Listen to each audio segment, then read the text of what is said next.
I'll whisper so I don't vibrate the whole hotel. Good morning. My name is Karen Chapman, President and CEO of Victoria 9495 Regional Chamber of Commerce. Welcome to our annual legislative breakfast this morning. Is tradition with our chamber. We always start our breakfast with a round of networking at your tables. So each of you will have 1 minute to give an introduction about your business and ask the kind of referrals you're looking for. To help keep you track on time, each table has a facilitator. Facilitator, raise your hands. All right. Yep, I'm glad, Becky. Yep, you were the assigned facilitator. Okay, to make it always interesting, we always like to include an icebreaker question. The icebreaker question is to make sure that we all get to kind of know each other on a whole nother level. We do business with people we know, we trust, and like. This, I find, is always an interesting question. I learned a lot during COVID when we asked this question. What was your very first job? What was your very first job? I know people here, and I was fascinated when we did this question the last time, so you'll find out a lot about your people at your table mates. Okay, facilitators, please start your table networking. Thank you.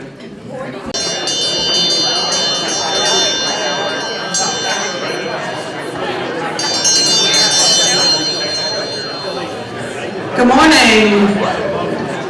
Good morning, chamber members. Oh, this is loud, isn't it? Yeah. Back up a little. Happy spring. It is spring, I think, right? I'm Pam Stevens. I'm chair of the chamber and a partner at Cedar Law in Worcester. It's truly my honor to welcome all of you to today's breakfast with our legislators to address the topics that are important to all of us. Before we get started with the panel today, it's my pleasure to introduce the presenting sponsor of today's breakfast. Berkshire Bank has been the generous partner and sponsor of the Chamber's legislative breakfast for 12 years, and joining us to say a few words on their behalf is Christopher Costa, Senior Vice President of Commercial Lending. Chris?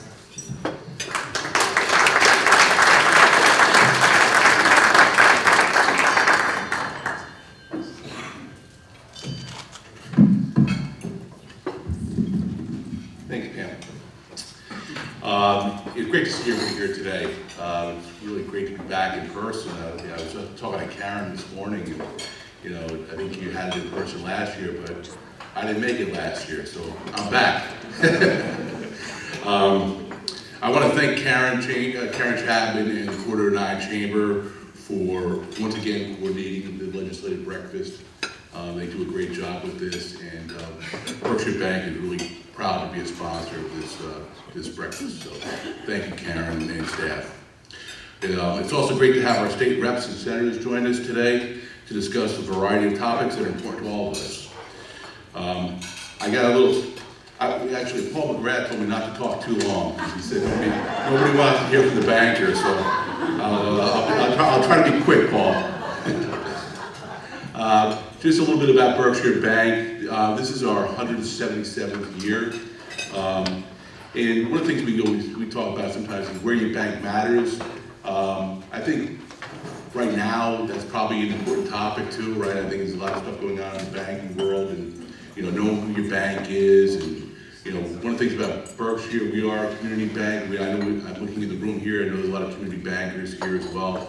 I think that's what differentiates, Berkshire is one of the banks you see in the room today. We are investing back in our communities. The people in this room are our customers. So I would say that's one of the main differentiators. Berkshire in 2022 was named by Newsweek as one of America's most trusted banks. We're really proud of that. Also, just this year, Forbes named Berkshire Bank one of the best mid-sized employers for 2023. So really, again, something we're really proud of. Again, we offer a variety of products and services. Whether it's residential mortgages, car loans, consumer loans, commercial loans, and then we also have a great branch network, and right here in Quarter 9. So I know Ann Joyce from our Shrewsbury branch is here today, right on Route 9. We also have Dana Spooner from our Main Street office in Worcester. He's here with us today as well. And we, again, very turbulent times, but it's interesting. We were talking at my table about interest rates rising. What does that mean? Well, you're going to deposit money. Well, interest rates, you're going to get better return right now. I think we have some pretty good CD and savings rates. So if you want to talk to myself or Dana or Ann, let us know. But so those are things to think of. When you're looking for a bank, think about obviously think about Berkshire Bank, but also think about who's in your community. Thank you very much, and enjoy the breakfast.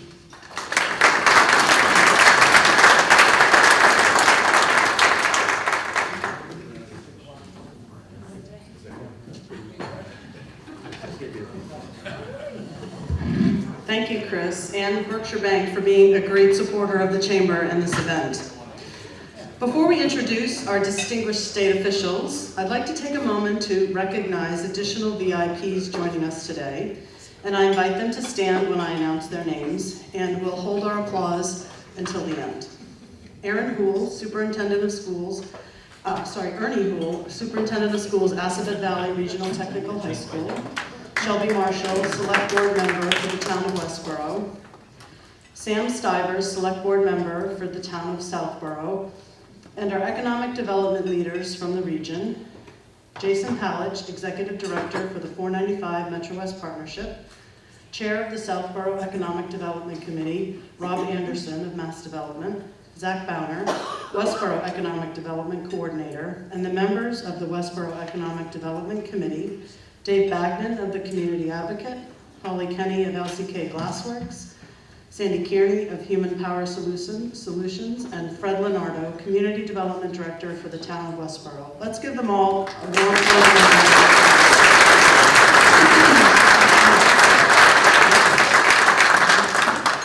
We also really love to welcome our new members who have recently joined the Chamber and any first-time guests joining us today. So if you would all please stand so we could give you a warm Quarter 9 495 round of applause, new members and guests.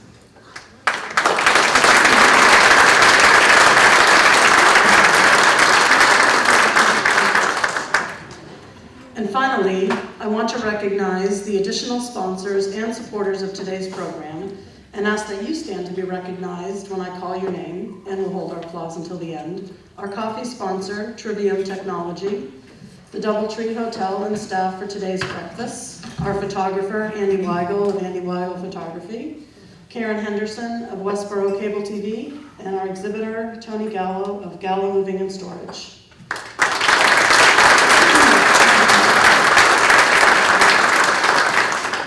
It's now time to get started with our panel discussion, and I invite our legislators to please take a moment and come up on stage and find your seat.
It's now my honor to introduce our esteemed moderator for today's discussion.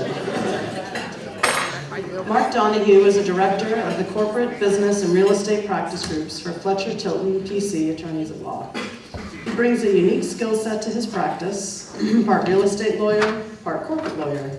He's a trusted advisor and sounding board on major decisions and judgment calls for his clients. Over the past 25 years, he has been involved in some of the major real estate development initiatives within Worcester County. Since 1986, he's been an active member of the Greater Worcester community including serving as a member of the Board of Directors for the YMCA of Central Massachusetts and as a current member of the Board of Directors for the Quarter 9 495 Regional Chamber, in which he served as the chair of the board from 2011 to 2012. Mark is a highly skilled moderator known for his great business insight and quick wit and sense of humor. He often conducts programs for the Worcester County Bar Association, Worcester Regional Chamber of Commerce, and has been facilitating the Quarter 9 495 Chamber's legislative breakfast for 18 years. Watch out, Mark. Rumor has it that Karen has your contract ready to moderate for the next 20 years. Ladies and gentlemen, please join me in welcoming to the stage your moderator for today's discussion, Mark Donahue.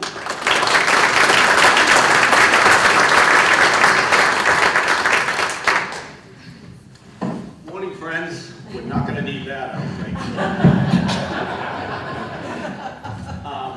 So welcome. This is a little different program than usual. There's no speed dating or networking today. There's no ugly tie contest. And thank God, with all due respect to my neighbor, Becky Roman, there's no karaoke or anything. This is, the microphone's here. This is kind of our annual civics class. It's our opportunity to kind of be serious, and the reason that we have that is thanks to Chris and the team at Berkshire Bank, who have continued the sponsorship that we enjoyed with Commerce Bank and Duddy Assad. We thank you very much for that sponsorship. Pam, thanks so much for the reminder that I am getting damn old, that I've been doing this for 18 years. Anytime. Really appreciate that. Age is supposed to bring a certain perspective beyond discounted lift tickets at Wachusett. That perspective, I guess, as it applies to today, is that change happens. We are starting the third gubernatorial administration since I've been doing this panel, now with the Healy Driscoll administration. We have new faces joining us today, so sit up straight, look sharp, put away your DraftKings app. Do take Connecticut and give the points over Arkansas in some fashion. You come to realize issues change. This program always was good for a few questions about what was somebody going to do about the 495 Mass Pike interchange, what were the horrors of legalized cannabis happening, and was there any chance of ever having rail service in Worcester, and all those are kind of solved. But while those are solved, we have new challenges to face, and that's really what today's all about. We have big issues such as the paradox that we have out-migration in Massachusetts while our region continues to grow. We have big issues like the crisis in mental health, which affects individuals and families, and affects, in fact, the safety of our communities in some fashion. So that's really what today's all about. It's not so much the accolades for what's happened in the past, although Senator Eldridge predicted last year at this time there'd be sportsbook betting, so I owe him $20. But it's really more to hear what our elected representatives see as the issues today, how they see they're going to approach them, and to listen. And when you listen, you will learn something. You will hear something that you like, and chances are you will hear something you don't like. And all of that's fine, because the way we solve these big issues is not by saying that we have the answer. It's by talking, listening, thinking, and compromising. So with that, let me introduce our legislative program going. Senator James Eldridge represents both Middlesex and Worcester districts, including for our towns, Marlborough, Hudson, Littleton, Harvard, and Southborough. He serves as Vice Chair of the Committee of Environmental and Natural Resources. Senator Michael Moore represents the 2nd Worcester District, which includes Grafton, Shrewsbury, and Westborough. He serves in the Senate Ways and Means Committee and the Joint Committee on Financial Services. Senator Robin Kennedy joins us for the first time, so we'll be hosting the traditional mimosa breakfast afterwards. She represents the towns of Berlin, Bolton, Boylston, Northborough. She serves as chair of the Committee of Families, Children, and Individuals with Disabilities. Representative Megan Kilcoyne, represents communities including Boylston, Clinton, Lancaster, and part of Northborough. She serves as vice chair on the Committee of Housing. Representative Hannah Kane represents the 11th Worcester District, which consists of Shrewsbury and Precinct 4 in the town of Westboro. She serves on the Committee of Elder Affairs. Representative David Meridian of the 9th Worcester District, which consists of Grafton, Northbridge, and Uxbridge, is a member of the Joint Committee on Housing. And Representative Kate Donahue, my favorite representative of all time, represents the 19th Worcester District and joins us for the first time. That includes 3 precincts in Northborough and parts of the town of Southborough and also parts of the town of Westborough. So our program is tried and true. Some of you have submitted questions. We've prepared some questions that we have shared with the legislators. We're going to pose those questions for relatively short answers, have some discussion on each of them, try to touch on a number of different subjects, leave some time at the end for your questions, and be able to go through the program at that time, and hopefully you'll hear more from the representatives and senators than you will from me. So beginning with that, part of the benefit of doing this at this time of year is that it's a new legislative session. And so the decks have been cleaned, all new bills have been filed. For the next 2 years, the legislators will be dealing with those particular matters. Filed with this session were different bills to raise the minimum wage by $1.25 per year until it reaches $20 in 2027, and then to tie minimum wage to the consumer price index. What are your thoughts with regard to an increase in the minimum wage? Nice light question to start. It's the last one on the list. Anyone? I can start. So I was proud that the legislature, and I don't know if the mic's picking up. Okay, good. So thank you so much for having us. And as I think a lot of you here know, due to redistricting, I no longer represent Westboro. Senator Moore represents Westboro in the Senate. So it's great to be back here, and I still represent the Marlboro-Southboro area. As far as the minimum wage, I was proud that the legislature, several years ago raised the minimum wage. I think there's a clear recognition that the cost of living in Massachusetts continues to go up, and I recognize that's a challenge for all business owners. But I do think it's time for us to take a look at raising the minimum wage again. The bill was just filed, so I'm not sure what's going to happen this session, but I do support raising the minimum wage. I think it's a reasonable standard, a reasonable schedule in the bill to raise it incrementally, which is, of course, what was done with the bill and law to raise it to $15 an hour. So I do support it, and looking forward to that discussion. As Mark said, the session is just beginning, and that's why it's really good to have these discussions now to discuss all bills, including around living wage and making sure everyone has a good standard of living in Massachusetts. Representative King. So I support clearly the notion that everyone should have a living wage. Philosophically, I'm sure there isn't anyone who disagrees with that notion.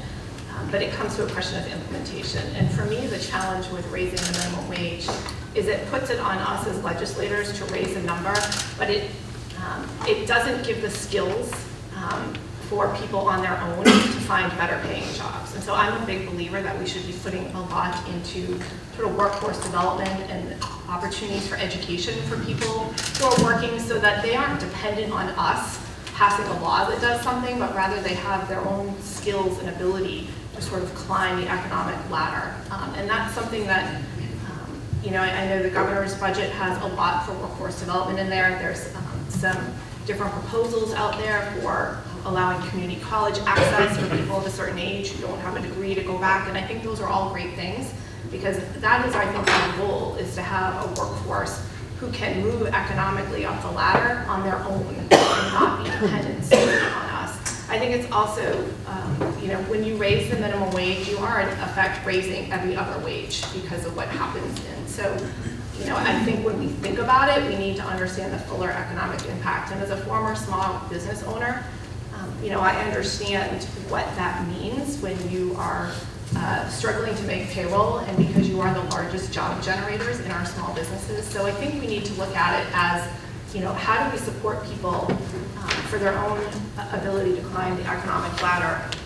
And what are the things, if we're going to raise minimum wage, what are the other things we can and should be doing to make it not just dependent on us raising a wage, but giving people access to the skills and the education that they need on their own.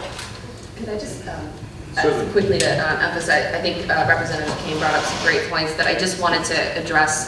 Just for an example, in my district, I had the opportunity to tour a manufacturing facility in Clinton, actually, so not Northborough, but just to kind of emphasize your point, they were desperate to hire jobs that are paying well above minimum wage and just did not have the workforce available to them. So I think as a part of this conversation, we also need to be having what can we do to make sure that jobs that are now paying above minimum wage, that are local, that are available, how can we make sure that we're getting a workforce that wants to actually work in those jobs that will pay them a living and a good wage. So just wanted to lift that up. Senator Kennedy, the last word on the issue. Sure, thank you, and it's wonderful to be here for the first of hopefully many times, and I want to thank Senator Eldridge for letting me take Northborough from him in the redistricting so that I can be here today, but certainly with Berlin and Bolton, I continue to expand into 495 and appreciate the opportunity. So in my slight introduction, I came previously from serving as the Chief Operating Officer at the YWCA Central Massachusetts. And philosophically, we were at the table as advocates, as allies, helping to push for the previous minimum wage increase, because we too agree that everyone should be making a living wage. I still share that philosophy. But as a business, we also had to look at the bottom line and had to make decisions. And tragically, as we were helping educators in our early education care chase up to the minimum wage, it was continuing to hurt our bottom line as we were struggling to be able to do so. And so, I certainly agree, particularly as I look at the care economy workforce. Anyone that shows up to take care of somebody else in their day-to-day job is part of that. Workforces that have been underpaid for too long, and unfortunately, we've seen them decimated during the pandemic. And they are all services that we rely on. It is the early education and care educators that I'm sure a lot of your employees are struggling to find affordable childcare. It is the PCAs and home health aides that a lot of employees are leaving the workforce because they need to care for their aging parents. So I actually filed a bill that would increase the minimum wage, particularly to human service employees. But I think what's important in this example of this bill, which I think to Representative Kane's point of where we need to provide comprehensive support, is my bill ties that increase to state reimbursement rates, recognizing that we can't expect businesses to be bearing the brunt of having to do that increase. And again, she's absolutely right, with compression, all salaries are increasing. But we need to be able to make sure that as a state, we're paying our providers so that they can in turn pay their workforces. And likewise, we need to be looking at how we can invest in our small businesses, our private businesses, to make sure that you also have the tools you need, which is a broad view: workforce development, absolutely, early education care, comprehensive public transportation, which I know we're going to get into. So we need to be looking really comprehensively of how we're supporting you to be able to run your businesses while also moving towards minimum wage increase. Mark, could I just say one quick thing? Sure. Very quick. To the Senator's point, we're members of the Women's Caucus, and one of the bills that we just prioritized for this session was a livable wage for human service workers, because 80% of the human service workers are women. A majority of them are also tend to be minority populations, and we want to make sure that, to the Senator's point, what the state pays directly for human service workers is much higher than what agencies are able to compensate human service workers for, and that's why we want to make sure that it's the same regardless of where you're doing that work. So I think there's a lot of different ways in which, to the point about raising wages, that we're looking at. It's not just the minimum wage bill, but it's really finding ways to make sure that we're making an impact. Representative Kane mentioned the governor's budget, which was recently published and is under debate. It's been said that budgets are moral documents, while others just think that they are a stack of numbers. But they do reflect priorities, and they also reflect delivery on promises made on the campaign trail. What are your takeaways from Governor Healey's first budget proposal?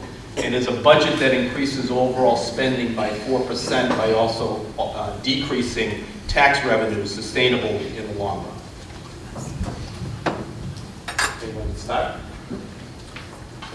So yeah, so I really applaud the governor for her budget, and there's some really significant investments in a wide variety of areas. First now the House and Senate will do their budgets, and I really commend her. I think there's some particular significant increases around addressing climate change, health and human services, including some of the direct care workers that Senator Kennedy talked about. There is the beginning of the investment of the mass fair share millionaires tax, including in public transit, RTAs and MBTAs. So you're seeing that beginning investment of that approximately $1 billion a year that will be coming in as a result of the passage of question 1. On the tax front, I support Governor Healy's proposals for tax support for lower income families, the child care tax credit, renters tax credit. However, I do oppose her proposal to cut the capital gains tax. I think it's really important to recognize that there was a really 8-year, perhaps a longer effort to pass the millionaires tax to get for that revenue for education, transportation. Clearly, 2 areas are really in a crisis in Massachusetts, and that proposal would really decrease a fairly significant amount of that revenue, approximately I think $100 to $200 million a year. So we don't want to just pass this major initiative and already cut into that money for investment. So I do oppose that. The legislature last year did pass a tax package that included renters tax credit, child care, EITC. So I'm hoping on the Senate side that we will do that, and I would say right now it's not clear whether we're going to do that in the budget or as a separate debate as far as tax policy, but clearly that will happen this year, and I think it will be a robust discussion. Representative McCormick. Thanks, Mark. I just wanted to comment briefly. I actually sit on House Ways and Means, and we are actually in the process right now of holding a series of hearings on the governor's budget. Mark, you mentioned it's early in the legislative process, and I think it's important to note that what we do is a process. So these series of hearings are taking place across the state. We have one out in UMass Amherst to talk about education and local aid. We heard from both the state college systems, the Secretary of Education, Commissioner Riley, as well as members of the Mass Municipal Association and town administrators of their needs. The most recent one was actually held not too far away up in Fitchburg, where we heard from Health and Human Services that included various agencies under that umbrella. And so I think, when the governor proposes a budget, it is kind of like the question you pose, a view of where her priorities are, what their priorities are, and what the administration wants to do.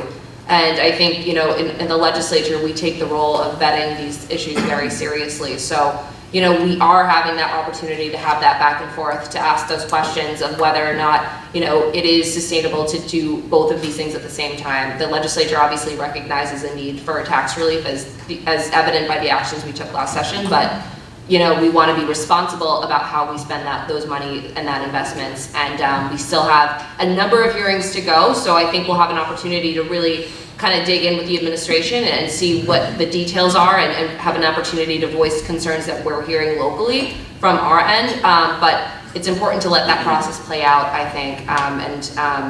I just wanted to kind of give you guys a perspective of where we're at. We are a little bit, I think, a little behind than we normally would be, given that it's a new administration, but we do anticipate the House will begin their budget process in April, so it's coming right around the corner. Thank you. Senator Moore. Thank you. It's nice to be here again. So I'm actually happy with the governor's budget for the most part. There are some, as every document, there are always going to be some issues that you may have take objection to. So one of them is as far as the per pupil costs. So the student Chapter 70 funding for other cities and towns. Every year we get the same. We funded at a higher level than the previous year, the highest levels. But right now the per pupil cost reimbursement is only at $30. So that kind of that affects the middle income communities. Where they don't get as much as the gateway cities and some of the lower income areas. So we're going to try to bring that, hopefully we can bring that up in the House or the Senate budget. The other thing that I think is important is to tie in the other legislation that she's filed that goes to the budget, and Senator Eldridge talks about the tax review. I think it's vital that we make sure with this climate of the cost of living and not knowing what's going to happen with inflation, or even basically with the banks, that we try to provide some incentives for our small businesses and give them some tax relief. I think a lot of proposals in there are good.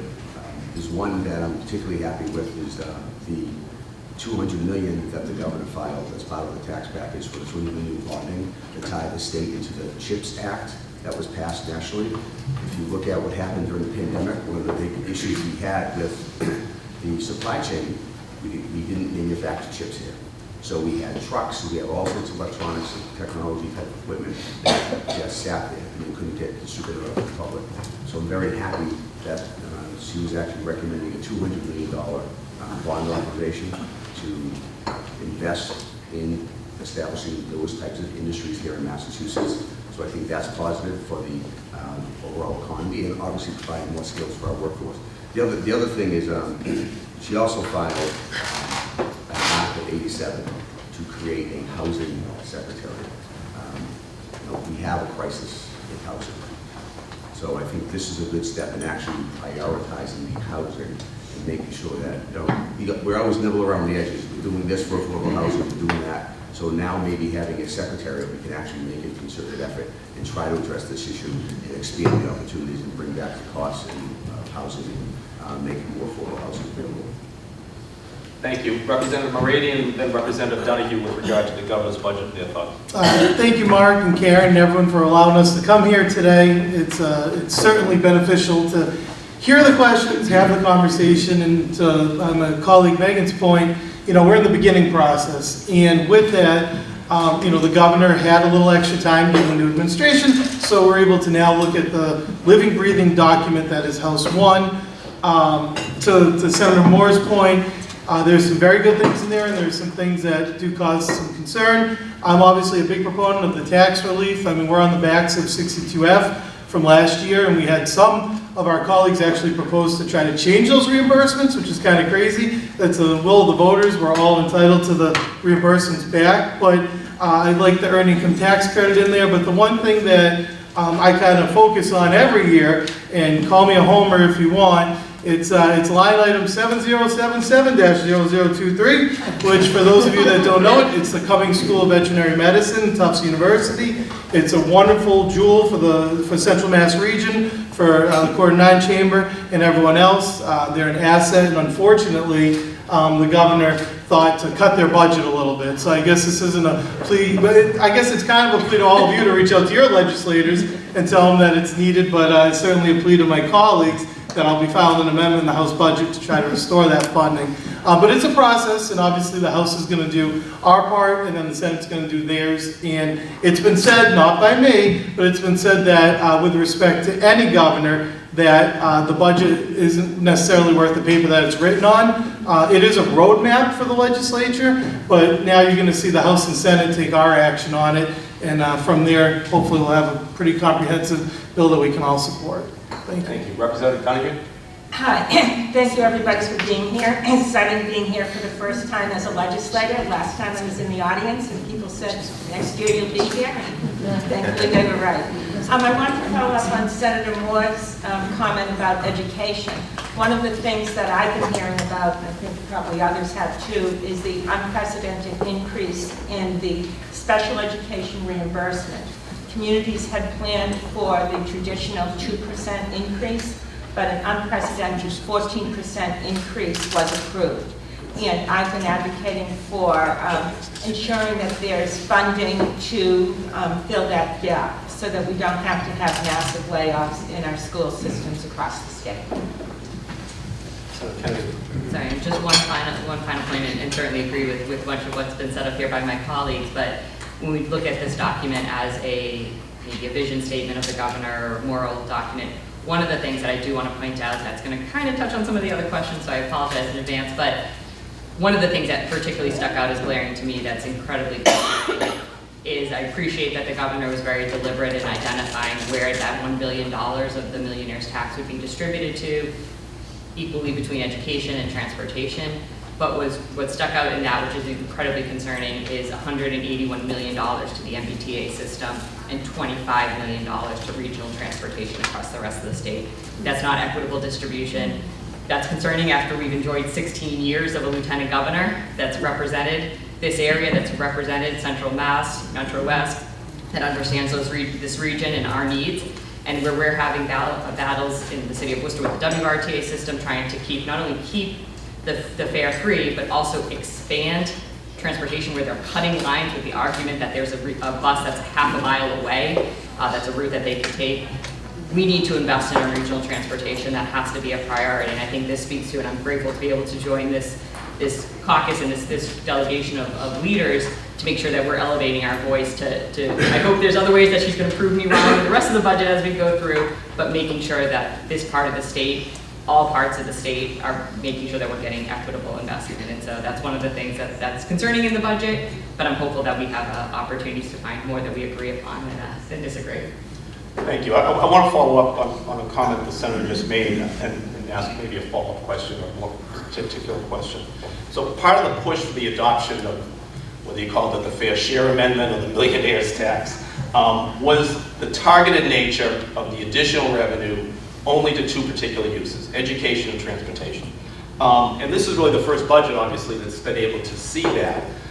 What have you learned, and how are we going to be able to protect those dollars from being extra dollars for those things and not eroded through the budgetary process? Representative King? Yeah, well, we tried to do that actually when it came before the legislature.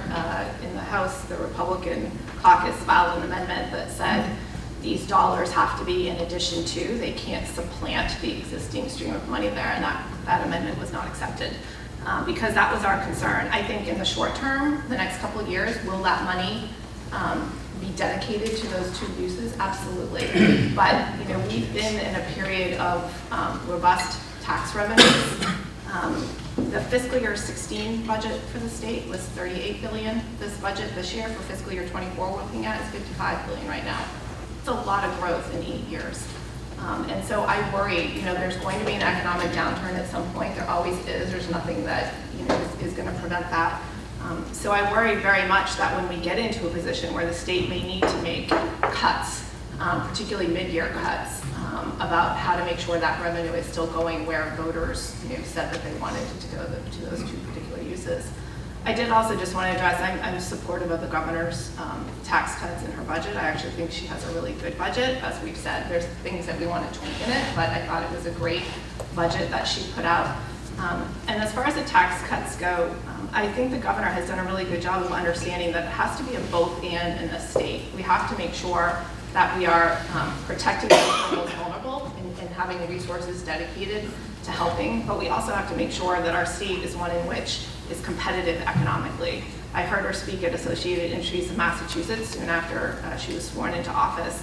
And she recognizes and she says it's her competitive nature. She wants to be the place that businesses want to come and grow. And in order to do that, you have to have a tax climate that is attractive, particularly now that we have a world in which we understand you don't have to live where you work. You don't have to have a company headquartered anywhere close to where your employee base is. And so we really need to think about ways to make Massachusetts competitive on all fronts. And so I'm very much appreciative of the governor's budget. Representative Brady. Just to follow up on Representative Keene's points, it's unbelievably troubling that the fair share amendment doesn't go above and beyond. It could actually replace some of the funding. So I think it's incumbent upon all of us to try to do what we can to direct it. But I think we were all a bit misdirected in some of the talking points there. But that being said, we're in a time where the revenues are projected to go down, to Hannah's point. And so we need to make sure that we're doing what we can to provide fair and equitable funding across a wide variety of businesses and entities in the spectrum. It becomes very difficult for us, and there are very challenging decisions that we have to make. And I know I said it earlier in my comments, but having these sort of conversations certainly help us out in terms of going back and going to bat and trying to fight for the priorities. But looking at what was originally presented in the fair share amendment as to what we're seeing is certainly concerning. So I just wanted to highlight that point that it's going to be real difficult. I mean, obviously, to Senator Moore's point earlier, we want to try to bump up per pupil and things like that when we're kind of back to looking at the budget. And I know Senator Kennedy made mention to the 16 years, that we've had wonderful representation in Central Massachusetts. I know I'm kind of jumping into another question when talking about it, but it's incumbent on all of us on this panel to try to, I'm trying to help you here too, Mark, but it's incumbent upon all of us to try to pick up the slack there. And we're elected to do a job, and we're trying to represent each and every one of you to the best of our abilities, so it's definitely on us for that. Senator. Yeah, I think what I would say to the question as far as how the legislature, I think will respond, and I think how the governor so far has responded on the mass fair share millionaires taxes, that I really do think there is a clear commitment to spend that money on transportation, education. It gets a little challenging because obviously, all of this revenue is going into the general fund, but I do think there's a clear commitment that, as it's stated in the constitutional amendment, that half of that money will go to education, half of that will go to transportation, and I think that's reflected in her budget. I think Senator Kenny makes an excellent point about the RTA did get a very modest proposed increase, so we really do need to make sure there's sort of regional equity and investments across different areas of transportation and education. But in terms of that millionaires tax money, again, not to make too fine of a point on it, but it's estimated to raise $1 billion a year. And the concern I have is that if we're already cutting taxes to those who are very well off, you're going to significantly reduce that revenue to invest in transportation education. I know that Governor Healy has talked a lot about making Massachusetts more of a competitive state.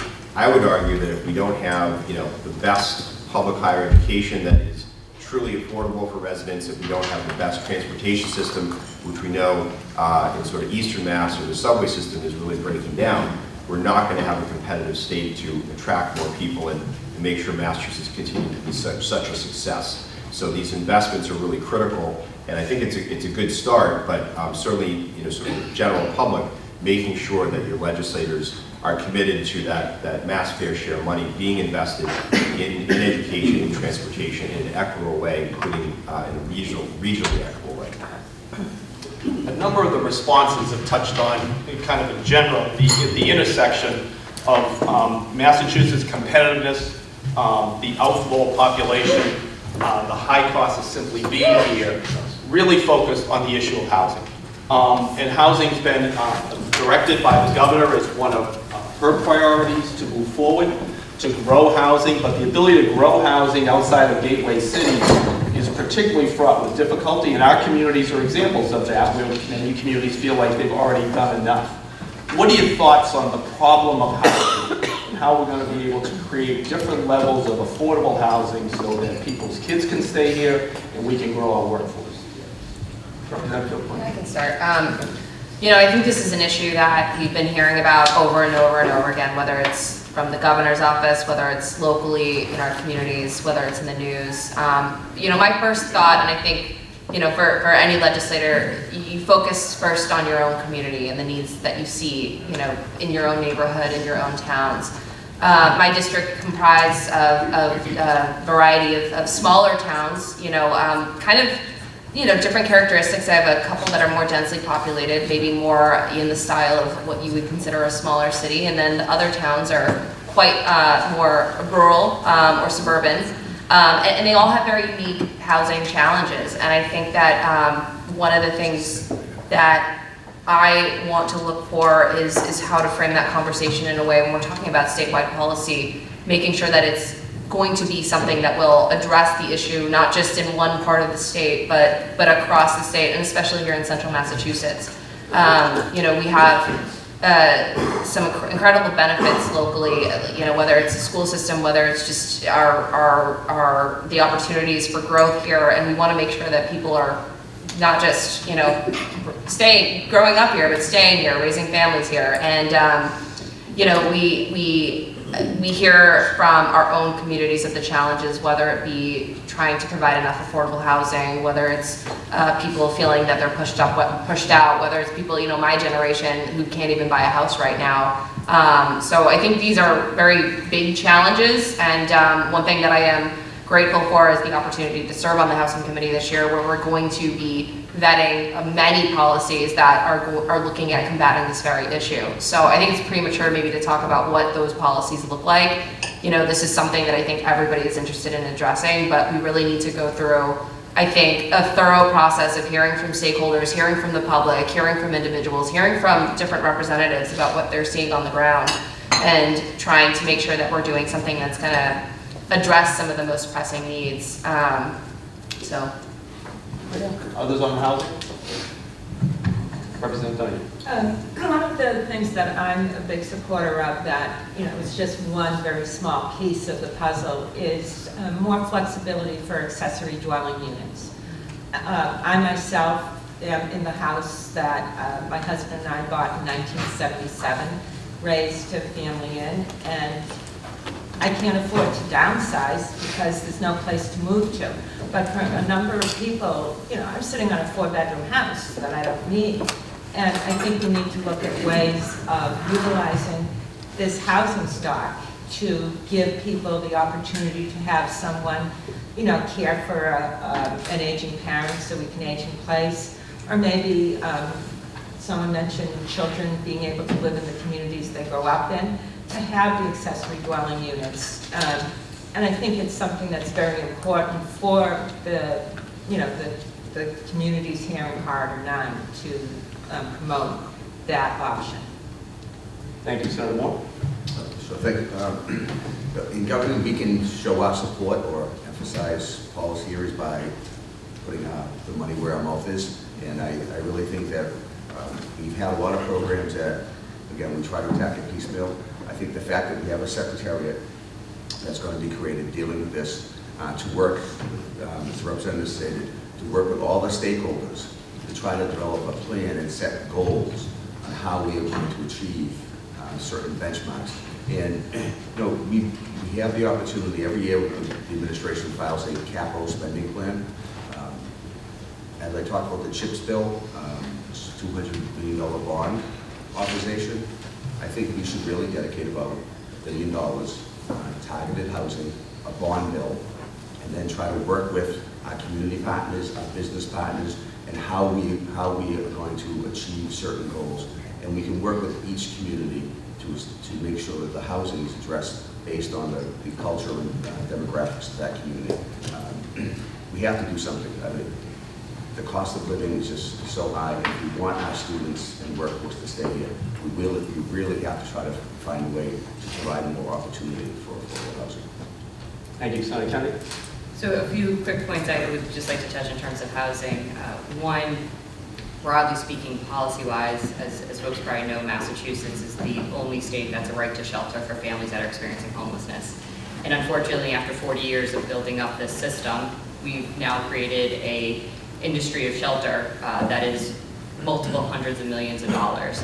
And one of the things talking about concerns in the budget that I saw that stuck out was an increase in the shelter. Of course, we're required by law to have that safety net available, but it doesn't keep up with housing stabilization increases.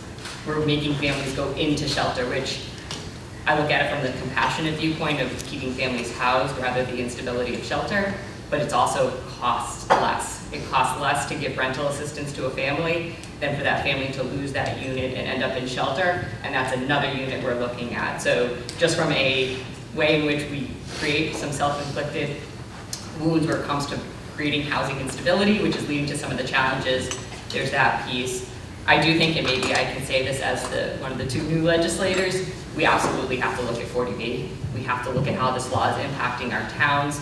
That's certainly something where I hear concerns from the communities about wanting to get to their 10% capacity, looking at some development, but where some of the ways in which they're restricted or where the law is imposing on them, it is really challenging. And so we cannot buy into, we cannot support NIMBYism in the sense that we don't need housing production in all of our communities, but we also have to look at ways of making it more accessible and feasible for communities to get to that 10% in a way that works for those individual communities. And the third point that I wanted to mention, which again, I apologize, I'm going into some of the other questions. Sheeta. But it's also, it's interesting, we're talking about housing right after we're talking about budget and tax policy.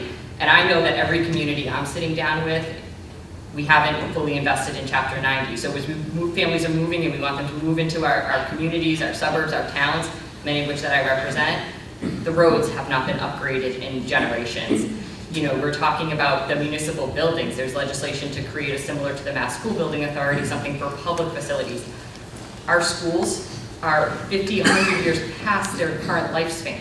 And we're years away from being able to catch up to make sure that when families move here, their kids are going to schools that are safe and are healthy. Municipal buildings, our fire departments, our city halls, town halls that are just woefully depleted and need to be improved. And again, these are $20 million, $30 million, $40 million projects. So we have to also think about, do we want to increase the quality of life in our community so that families are living here and choose to live here holistically, as we also, and I appreciate, particularly speaking to a business community, that we also have to look at, particularly when some of that competitiveness is coming from out of the state, and families are choosing to move out of the state, making sure that we're competitive in that way. But we have to look at it from a multiple prong perspective, and I think that's incredibly important. Representative Kane, your district of Shrewsbury and precinct in Westboro talk a lot about housing right now. What are your thoughts? You're part of those conversations. So I think a couple of things. I mean, again, we need housing desperately in this state, and not just affordable housing, but sort of workforce-related housing. So when you think, a lot of people think affordable housing, they think they're transitioning from an apartment and maybe a first-time opportunity to get in something. But we also have people who work in our communities who can't afford to live anywhere near our communities, and we need to be thinking about that. As Senator Kennedy said, all these things are tied together. You can't just talk about increasing housing without thinking about how do you increase capacity in a school system, how do you increase access to water and sewer, how do you have better roads. We're going to be voting in the House today on Chapter 90, which is the state's contribution to municipalities to help with local roads and bridges. That number we're going to be voting on today is like $200 million dedicated to that. It's been the same for years. I think the buying power of that now, from when it was initially put at $200 million, I think that actually buys now. It's either $68 million or $86 million, I can't remember. But it has substantially devalued itself because we've held constant over time. And so again, you can't, on the local level, when we're not paying for that at the state, that falls to your local property tax dollars to try and figure out how to do. And so then when you're talking about building additional housing, in Shrewsbury years ago when we were working to pass a new Sherwood Middle School debt exclusion, the town manager at the time, Dan Rogato, explained to me that for every resident in a community, we're essentially a cost center. We cost the town about $1.51 at the time. This is 2009, 2010. It's the industrial and commercial tax revenue, which is what makes you money in a town. And that was for every dollar that came in, we get to keep about 51 cents. And so when you expand housing, which we all need to do, we need to understand that there are cost implications to municipalities and local property taxpayers. And we need to think that through as part of this. And I'm very much hoping that the housing secretary who comes in really does have that mandate to work across all of government to think about how to do this, not just in terms of like, we need more housing, but how can we actually make this possible in a way that understands all of the implications and that come from it. Great. Senator Moore, I'll give you the brief last word. Thank you. One thing I feel to mention is that I think right now we actually have an opportunity to capitalize on the remote economy. One thing that could impact our gateway cities or cities is the fact that we have people working remotely. So that takes them out of the city. And that frees up commercial space. Using that free commercial space for conversion to try to provide affordable housing for people in the cities. And that accomplishes two things. One, the affordable housing. And second, if we have people that are not going to be going into these cities or these commercial areas, going to the restaurants, going to the small businesses that feed that city, it's going to be a negative impact on the economic drivers of those communities. So I think that's an opportunity we need to look at also too, is looking at the availability of spaces for conversion. And the other thing too, I think is we got to be careful of. We've had a great housing industry or climate for how many years now with low interest rates. We're seeing the uptick in interest rates. We don't know how that's going to affect the housing market right now. We've seen some housing costs come down with the interest rates going up, but we really don't know what the effect that's going to be right now. And it goes back to the point that Representative Donahue was talking about. She's at a point in her life right now where she would like to downsize. Well, how many people are actually going to move from a residential house that they're going to downsize from to a new home where they may actually have, instead of paying 2% on their mortgage, they're going to be paying 7% or 6%. So that's also going to have implications on the housing market and how we go over there. So there's a lot of factors I think we have to look at. But in some ways, I do think we have an opportunity with the remote work environment to try to increase our affordable housing stock. Thank you. Probably the only thing that had a worse 2022 than the Boston Red Sox was the MBTA with persistent operational issues, including major safety failures. 2 questions. For those of us more than 30 miles away, how truly important is the core MBTA rapid transit system in Boston? And second, does the system need more money or does it need a complete overhaul? Oh, what the heck? Why not? So I was quite fortunate in 2015 to sit on the Transportation Committee. And if we can all remember back to the winter of 2015, it was Snowmageddon, right? We had snowstorm, snowstorm. And what you saw was the legislature work with the administration to privatize services for a couple of years and go in and try to clean it up. And there was some unbelievable benefit to that. So I think at this point, just throwing money at a problem does not create a solution. So I think everything has to be on the table when you look at the MBTA. We need to make sure, especially for our communities, I understand that there's a decent amount of people commuting in, but we need to make sure that when we're commuting in, that the commuter rail for out here is up to speed literally with what we want it to be. I think that's a huge priority for this entire delegation, but I think everything has to be on the table, including privatization. Thank you. Representative King. Apparently my colleague doesn't remember, but I also was on the Transportation Committee with you. I mean, I was so moved to have a spot next to Hannah. It was just awe-inspiring. So I think a couple of things. I mean, one, can't overestimate the fact that the system is extremely antiquated, right? Like, they are literally trying to replace switches that are 50, 60, 70, 80 years old. And there is also, right now, there's huge openings at the MBTA. They have huge gaps that they cannot fill, to your earlier point. Good paying jobs that people, from dispatchers to bus drivers to, they're just open, to project managers.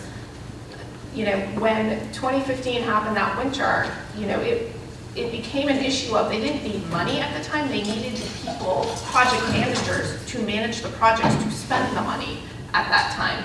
For me right now personally, I think it's probably a both and. I mean, I think it needs an overhaul and I think it probably needs money to some extent, but I don't have any sense of confidence, I guess for lack of a better word, about what is needed, because I think we need to have somebody come in here, a new GM who comes with a ton of experience, particularly in systems that are older, not newer, because there are specific challenges having a very antiquated system that you need to deal with, who needs to come in. I also very much hope that the current interim GM, Jeff Donville, who's been there a very long time, actually is incentivized to stay because he understands the system is old and how to make things work, being old.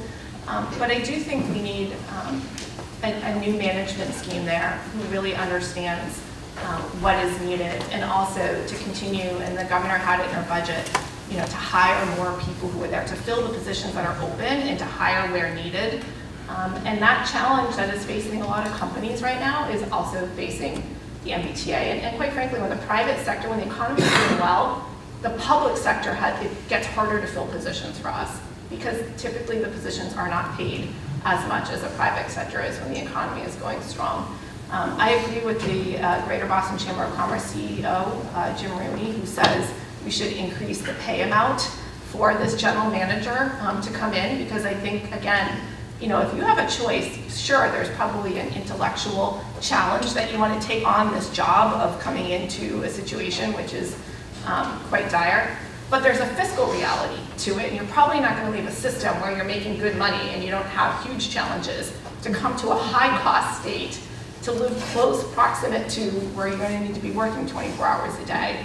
And so I think across the board, there's just numerous issues there that need to be faced, and I'm very optimistic that somebody can come in here and help us get it. We can't be a world-class city or a state that competes economically if we do not have a functioning public transportation system, nor can we meet any of our greenhouse gas emission goals that speak to our climate. So if we want to hit on the challenges of climate, we need to have a functioning public transportation system.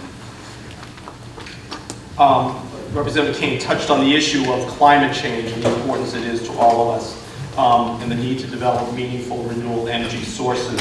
What do you see in the new legislative session as potentially emerging thoughts that people might be able to get around, that we can actually take some real active steps to address climate change? Representative Eldridge. Yeah, thank you, Mark. So I think, first of all, last session, we passed two major climate laws, the 2050 roadmap law, and then enact driving offshore wind and clean energy. So I think those two things really set the table for Massachusetts, sort of being on its way to meeting our carbon emission reductions goals. So I think this session, and I think you're seeing a bit of it reflected in not only the governor's budget, but some of our actions is ramping up under the Energy and Environment Agency office about more staff to implement these laws. You're seeing some changes that she's making in some of the different energy agencies. So I'm very encouraged by that, and I think we're getting to really a time now where it is expected every session that we will be passing a climate law every session. That's what we've done for about past 6 years, I'd say. So in terms of what could be expected for this session, I certainly hearing a lot of discussion around the built environment. So do we need to raise the standards to make sure that all new homes, all new buildings are more energy efficient, are solar roof ready? There is a big push, including my hometown of Acton, that had a home rule petition to move to all electric communities, to banning fossil fuel infrastructure. If we're really serious about meeting our climate goals, we really need to be serious about electrifying everything. We are behind in a number of areas. I know I've talked to a lot of constituents about the fact that there still aren't enough new homes that are being powered by heat pumps or that are truly energy efficient. We're not meeting our goals around the number of electric vehicles on the road, more charging stations. So we really have a lot more work to do, but I think a lot of it is that implementation, having that partnership with the governor to meet these goals. I think we're in a very good place on offshore wind. I think we're doing very well on solar. But I think a lot of the session will be the implementation of the laws that we very proudly passed last session. Others on the issue of climate change? Representative King. So I think the senator's right. I think we're going to have a climate-related bill, at least one every session. And that's necessary if we're going to meet our goals, but it's also necessary because the technology continues to improve, so there's new opportunity with advancements in technology around us meeting our goals. I spoke to the House Chair of Telecommunications, Utility, and Energy yesterday and asked him what he saw on the horizon for us. And certainly looking at having some sort of green bank that would help finance some of this retrofitting that needs to be done, particularly in our buildings, in order to meet our goals.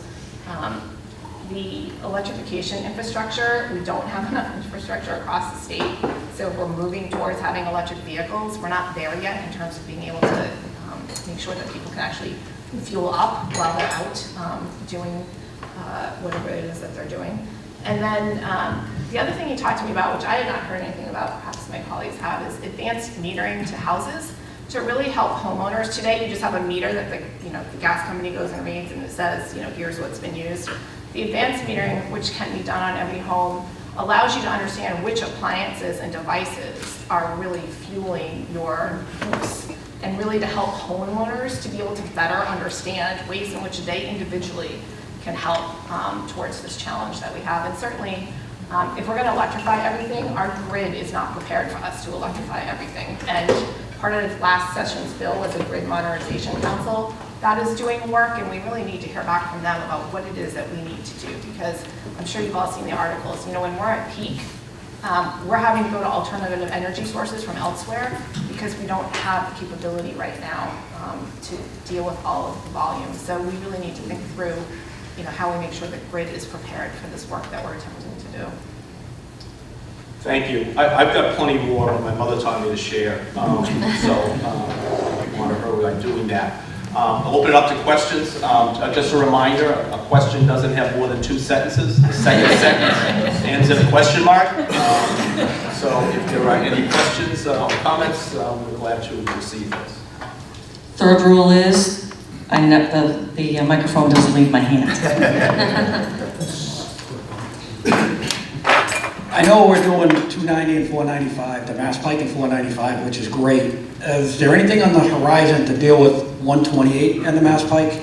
That mess down there, or is that what it is? I'm not sure. Not that I've heard of. Not that I've heard of. It's always a challenge when you have, the Mass Pike is a state-funded road and 128 is a federally funded, and that's always a challenge. It was a challenge for us on 495/90, getting all of that lined up. So I haven't heard it talked about. That doesn't mean there isn't something. Do any of our districts touch 128? No. So I just point out too, sometimes we don't always get updated on sort of those projects that are outside of our area. Our congressional counterparts are pretty good at keeping us informed of things going on, on the various routes that touch our districts or go through it. So if there is something, our colleagues out in there that way may know. So. Great. Dudley? Yes, I'm Dudley Darling from Juniper Hill Golf Course in North Row. I'd like to ask you a couple of questions about the minimum wage. I'm glad we have some representatives and senators that have backgrounds in business, so you understand what raising the wages does to the business. I appreciate the living wage, but have you considered a tiered minimum wage? Right now you do have a form of it. You've got minimum wage for everybody except for restaurant workers, the tip staff, and you have a very much lower minimum wage for them.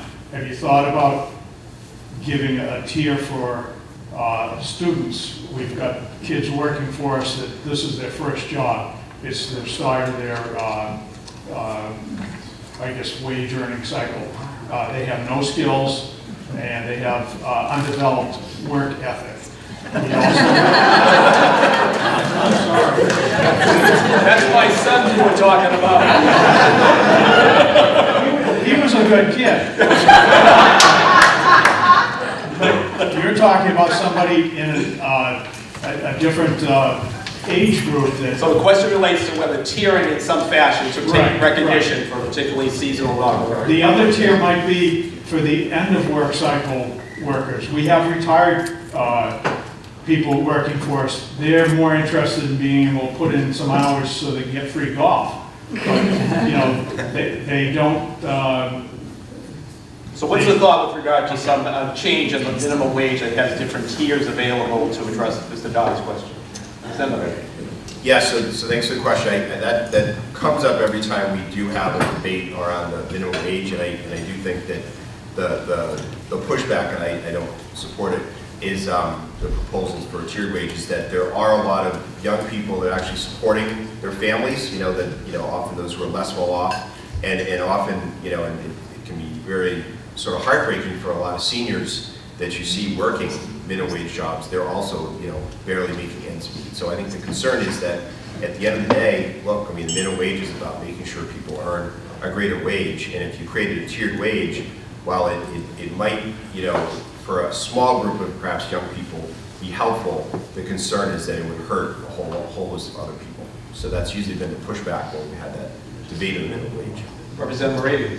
Yeah, when we debated this in the House, the Republican caucus did offer amendments towards a training wage and things like that. Unfortunately, they didn't get the approval of 81 plus members, but I think it's something that we'll definitely look at should we be exploring any other opportunities to increase the minimum wage, making sure that there's some form of training wage, or at least fighting to try to make sure there's some form of one included. Dave will always fight hard for golf courses. So I'm not at the point of being a starter yet, but I think we should probably connect in the future. I definitely appreciate that. I think too, just to go back to some of the process conversations we brought up earlier, the chair of Labor and Workforce Development, I know on the House side, Josh Cutler, has really well versed in a lot of these issues, and these conversations come up again and again, especially after we have done, well, I didn't do it, I was not elected then, but when my colleagues passed the grand bargain, so to speak. So I think it's certainly, conversations that we'll continue to have, and I think the members of that committee are really well versed in a lot of these issues. So certainly something we'll continue to look at as we move forward. Thank you. Karen? Good morning, Julie Holstrom from the WBDC. I'm wearing my Worcester hat, but I do think that my question can also impact some of our other communities in the area. I was hoping to kind of get a sense from you all. There was a significant amount of dollars that was put into the economic development bill last year for focus on downtown recovery and how that impacts some of our small businesses and our commercial corridors. What is the appetite for looking at trying to bring those dollars, because it did not get through in the economic development, so I was hoping to see if you could kind of touch on the appetite for doing that this year. That's a great question. So I would say I'm not sure what's going to happen to that. It could be something in the budget. This is the first I've heard of that, so thank you for raising it. And it could be something we do in the FY24 budget, or Governor Healy has just filed another supplemental budget, I think, this week. So the more details we know about that, the more we can advocate for it. So thank you for mentioning it. Senator Kennedy. Sorry, Senator. So go ahead. Well, and I just, good to see you, Julie, this morning here, and to speak to something that I've had the opportunity to serve with Julie and with Mary on in Worcester, which I think is an example.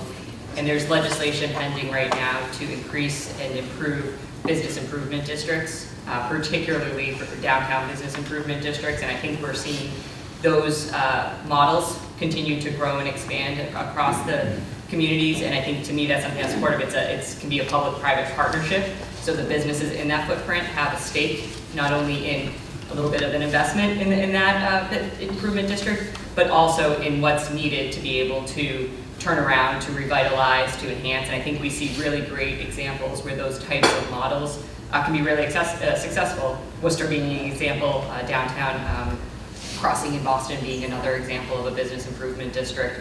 So I think we also have to look at different models of being able to get at achieving these goals, and knowing that there's legislation pending right now.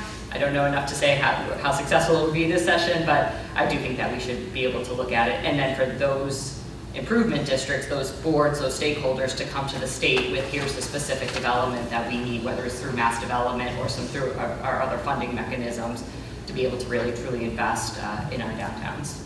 Thank you. Representative Kilcoyne. I just wanted to add that for every single one of the communities I represent, downtown revitalization, investing in our downtown is critical to economic development. And I have this conversation with each of our communities.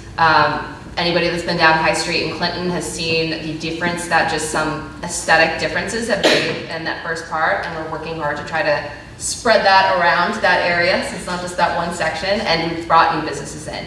The town of Northborough, we've had a couple businesses come down through the downtown, but Route 20 cuts right through there, and that creates a lot of difficulty in trying to make sure your downtown is walkable, that people can kind of jump around to different businesses and shops, that they can find parking. So we've had a lot of conversations with the select board and the town administrator about how we can partner with them in trying to improve it.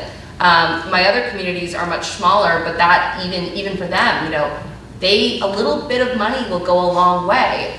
Improving a sidewalk, making sure the common. Most of my little towns have a little common in their downtown. It's beautiful, beautiful green space, but just all of them recognize the importance of that investment in attracting new businesses and attracting visitors that want to spend money there, and also making it a more desirable place to live for those that currently reside there, and attracting more people to move there. So I think, regardless of the outcome of that particular piece that you were talking about, it's certainly something that I always try to push for whenever we're talking about a spending bill, both on a micro and macro level. And I think that what's true in my district is true for many communities, I think, across the state. So I appreciate your recognition of that downtown importance. It's important for our businesses, but it's also really important it's a quality of life issue too. So thank you for raising it. Let's try to squeeze maybe one or two more in. I'll keep it quick. That would be the first time. Becky Roman, I'm the hospital administrator at Whittier Rehabilitation Hospital right down the road. And I think the question is more applicable to the upcoming end of the public health emergency. The governor has declared in collaboration with the federal government that on May 11th, everything is back to normal. But unfortunately, in healthcare, everything is not back to normal. And so I'm curious if there's any plans from a state perspective to assist with staffing recruitment. There seems to be a significant imbalance in terms of open positions, but yet not viable candidates or any candidates to apply to any positions. And we're forced to outsource to agencies that are paying triple what we're capable of paying. And so staff are going to those agencies. And I don't know if there's any way to mandate some sort of cap on state agencies, et cetera, but we're running into significant staffing issues, and it's something that impacts every aspect of every individual, because when you go to an ER and you can't be seen because there's no staff there, and it trickles down to every post-acute setting, I just don't know what the answer is anymore, and life will not be normal on May 11th, so I'm curious if the state has any plans. Representative Kane.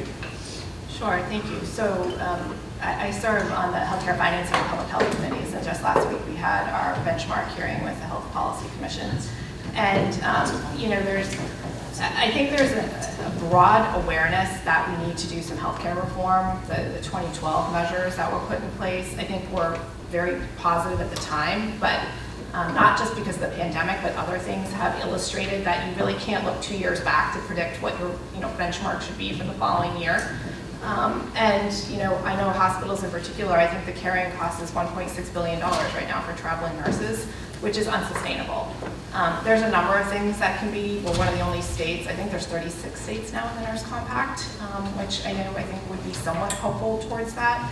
And I know that you have a lot of nurses who are deciding to leave their job working for an institution and become a traveling nurse because it's so much more lucrative. And so we need to solve that issue, but we also need to look at the cost of healthcare, the transference that's happening onto families and people. So the healthcare cost of institutions is one thing, but the growth on individuals, whether it's what you're paying as part of your employer insurance or the deductibles, are something we also need to understand.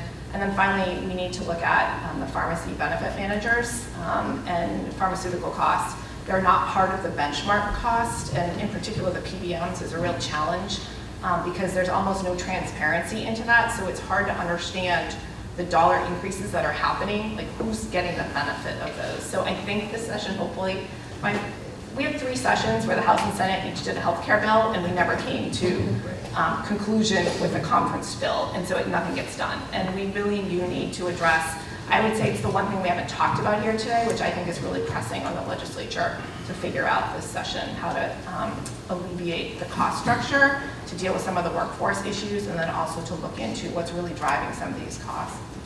Senator Moore, I know we heard this at the Worcester Chamber annual meeting back in December also, so your thoughts. So I believe it's Senator Lewis actually has a piece of legislation filed that will look at the compact issue. We'll try to make it easier for Massachusetts to align with the other states as far as a compact. I think this is a much broader issue. I mean, if you look at it's a workforce skills and training issue, every policy area that I've had the opportunity to meet with the business owner has the staffing shortages. So we really have to try to figure out how we're going to maybe incentivize certain businesses or increase the workforce. I think that's the bigger problem we have, is trying to make sure that every industry has an opportunity or enough workers that are skilled to fill these positions. But I think that's the biggest problem we have. Representative Kilcoyne, your last word. So I just want to address this quickly. I see some familiar faces out there who have done an incredible job keeping us abreast. Let me back up a little bit. In my district, in this area in general, community hospitals are a huge part of our healthcare system, and the workforce issue is one that I know your hospitals have been struggling with for a long time, longer than since I've been elected, and especially with the COVID pandemic and how that has made this problem even more acute. House Ways and Means, the hearing that I was talking about earlier, we heard from the Health Policy Commission, primarily on some of these financial and workforce issues that you're facing. And I think that, I don't want to, my colleagues have sort of addressed some of the policies that we're talking about, but just the need of getting something done, I think, is very much recognized. We all know that we have to protect these institutions because they serve such an important role in our communities. Without them, we're looking at care deserts where people are going to have to travel far farther to get care and probably will not get the care they need. It's certainly an important issue for me personally as a legislator, given the role that community hospitals play for my constituents. And I think that's true for the Central Mass region as a whole. And so I think I really think we have to get something done this session. I hope we do. And I know that the voices in this room and the voices in the healthcare community are going to be huge partners in that. So just thank you for the question, and just know that we all are here, we're hearing it. Thank you. I know Karen's got closing comments. I just have two. First is to you, two things. Thank you for coming. This isn't as much fun as some other chamber events in some fashion, but your being here is really, really important, because your being here brings these folks here, and sharing ideas and sharing thoughts is what this is all about. In that vein, you have a green piece of paper as to how to contact each one of the representatives and senators a year. As my friend Kevin O'Sullivan used to say, and I've said for 17 years, the rules get made by those who show up. If you want to have a difference, reach out, explain your position, stay on top of it, and you'll make a difference. To our panelists, thank you for attending. For Robin and Kate, thanks so much for coming. Thanks so much for the mimosas afterwards. That's right. I'm always rejuvenated when we have this. I feel better that our problems are something that we can solve together, and really thank you for your time. Thank you all for your time.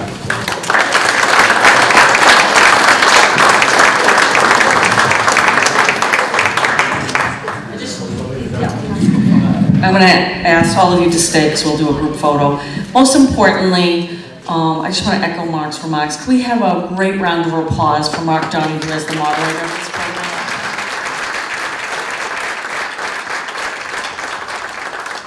I was serious about the contract. I have that available, but good luck with me getting him to sign it since he is a lawyer. But I really want to appreciate all the work that you do on behalf of this program. It's incredibly important to our membership to have these discussions and to have a great panel that's so willing to do this every year. So I want to thank you all for being here to meet with all of us, to hear what's on the top of our minds. So thank you so much to our panel again. Finally, my only closing remarks is this: April 4th, Business Expo, the largest networking event of the year, right here at the hotel, 100 business exhibitors, and your opportunity to see the best of business on display and to enjoy some great networking. It's free to attend. Sign up on the Chamber's website. I look forward to seeing you all there. And I finally do business with other Chamber members, and have a great day. Thank you so much. Berkshire Bank, I asked you to come up to the podium too.